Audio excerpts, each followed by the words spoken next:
10 মে এর মধ্যে আমরা এনসিপি থেকে প্রাথমিকভাবে সমর্থিত উপজেলা চেয়ারম্যান পদপ্রার্থী এবং মেয়র পদপ্রার্থীদের তালিকা ঘোষণা করতে পারবো। আমরা এ মাসের মধ্যেই আমাদের অঘোষিত যে 7টি সিটি কর্পোরেশন রয়েছে সেই সিটি কর্পোরেশনগুলোতে এনসিপি সমর্থিত মেয়র পদপ্রার্থীদের নামও আমরা ঘোষণা করব। এনসিপি এককভাবে সাংগঠনিকভাবে রাজনৈতিকভাবে শক্তিশালী হিসেবে গড়ে ওঠার যে প্রক্রিয়া আমরা সেই প্রক্রিয়াতে কাজ করছি এবং এর কারণে আমরা এখন এককভাবে প্রত্যেকটি জায়গায় স্থানীয় নির্বাচনে এনসিপির প্রার্থী আমরা ঘোষণা করব।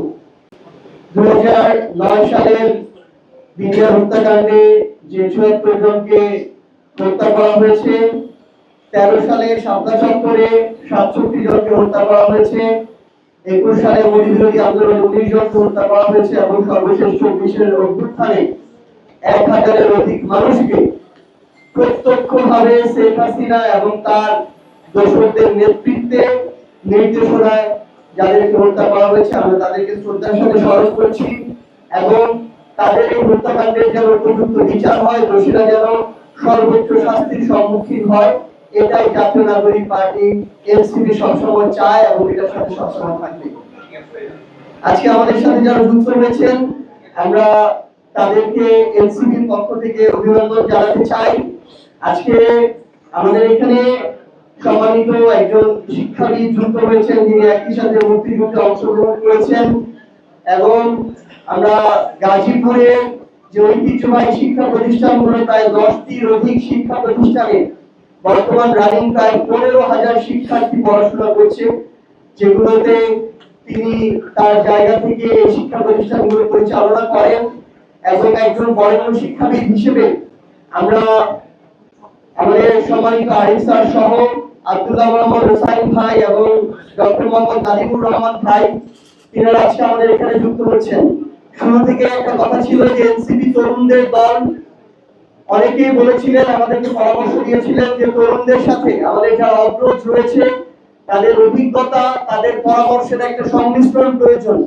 আমরা সেই পথে হাঁটছি। আমাদের যারা সম্মানিত অগ্রজ যাদের বয়স এখন 50-60-এর ঘরে দীর্ঘ একটি অভিজ্ঞতার ক্যারিয়ার রয়েছে বিভিন্ন ক্ষেত্রে, যারা বিশেষ দক্ষতা নিয়ে দীর্ঘ সময় কাজ করেছেন, আমরা তাদেরকে আহ্বান জানাচ্ছি এবং তাদেরকে পাশে রেখে পুরো বাংলাদেশে যারা আমাদের অগ্রজ রয়েছেন বাংলাদেশ গড়ার লড়াই একসাথে কাজ করতে চান, এখনো আত্মবিশ্বাসী যে আমাদের এই সন্তানরা সহ আমরা একসাথে হাতে হাত রেখে যদি কাজ করি আমরা আমাদের কাঙ্ক্ষিত জায়গা বাংলাদেশকে দেখতে পাবো।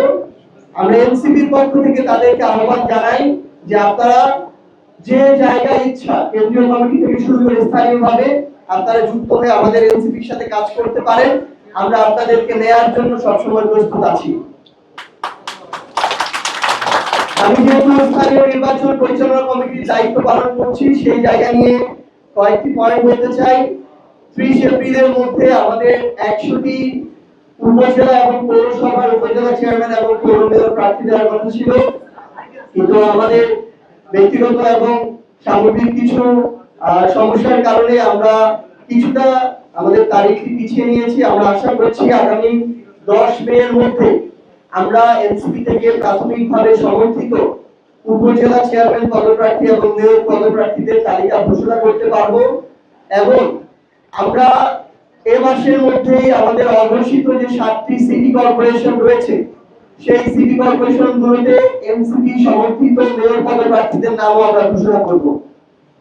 এখন আমরা এতে 11 দলীয় জোটে আছি, বিরোধী দল হিসেবে রাজনীতি করছি, সংসদে ভূমিকা পালন করছি, কিন্তু একই সাথে এনসিপি এককভাবে সাংগঠনিকভাবে রাজনৈতিকভাবে শক্তিশালী হিসেবে গড়ে ওঠার যে প্রক্রিয়া আমরা সেই প্রক্রিয়াতে কাজ করছি এবং এর কারণে আমরা এখন এককভাবে প্রত্যেকটি জায়গায় স্থানীয় নির্বাচনে এনসিপির প্রার্থী আমরা ঘোষণা করব।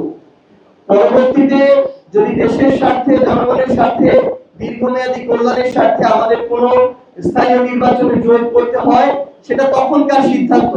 সেখানে যদি এই সিদ্ধান্ত বাস্তবায়ন হয় কেউ থাকতে পারে, কাউকে উইথড্র করা হতে পারে, কিন্তু এখন পর্যন্ত আমরা এককভাবে আমাদের যে স্থানীয় নির্বাচন সেই নির্বাচনের প্রস্তুতি চালিয়ে যাচ্ছি এবং আশা করছি খুব স্বল্প সময়ের মধ্যে উপজেলা চেয়ারম্যান, পৌরসভা মেয়র এবং সিটি কর্পোরেশনের মেয়র পদপ্রার্থীদেরকে আমরা এনসিপির পক্ষ থেকে ঘোষণা করতে পারবো। আরেকটি বিষয়, আমরা দেখছি যে বিএনপির পক্ষ থেকে বলা হয়েছে, আমরা সোশ্যাল মিডিয়া দেখলাম যে প্রধানমন্ত্রী মাননীয় তথ্য উপদেষ্টা তিনি তার জায়গা থেকে বললেন যে এবছরের মধ্যে স্থানীয় নির্বাচন দেয়াটা তাদের পক্ষে সম্ভব হবে না। তাদের ভাষ্য অনুযায়ী আমরা যেটা বুঝতে পারছি যে তারা আবার স্থানীয় নির্বাচনকে টালবাহানা করে পিছিয়ে 2027 সালের ডিসেম্বরে নেওয়ার পরিকল্পনা করছেন এবং তারা এটা করতে চায়। এর মধ্য দিয়ে তারা ইতিমধ্যেই জেলা পরিষদ এবং সিটি কর্পোরেশনের প্রশাসক দিয়েছে তাদের অযোগ্য নির্বাচনে পরাজিত যেই ধরনের নেতা কর্মী যারা আছে তাদেরকে দিয়ে তারা এখন জেলা পরিষদ সিটি কর্পোরেশন পরিচালনা করছে এবং স্থানীয় সরকারের এই গুরুত্বপূর্ণ কেন্দ্রগুলোকে তারা নিজেদের ভাগ বাটোয়ারা আর লুটপাটের চাঁদাবাজির একটা সেক্টর বানানোর চেষ্টা করছে। তারা জাতীয় নির্বাচনের আগে বলেছিল যে যত দ্রুত জাতীয় নির্বাচন দেওয়া প্রয়োজন দেশের জন্য, মানুষের সেবার জন্য। তাহলে এখন তারা সরকার গঠন করেছে, এখন কি মানুষের সেবার প্রয়োজন নেই? এই উত্তর তাদেরকে দিতে হবে।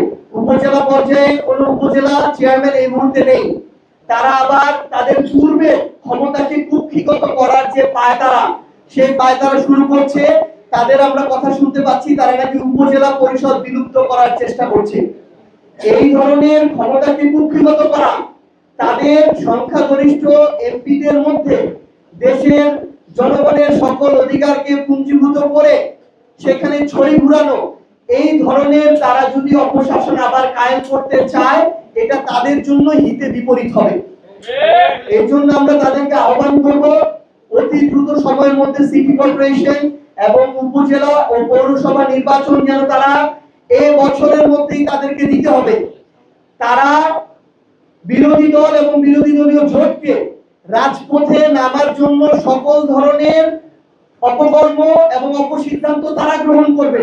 আর আমরা যখন রাজপথে নামি তখন তারা বলে যে আমরা আমাদের জায়গা থেকে নাকি সরকারকে স্থিতিশীল দেখতে চাই না, এজন্য আমরা 3 মাস যেতে না যেতে রাজপথে নেমে যাচ্ছি।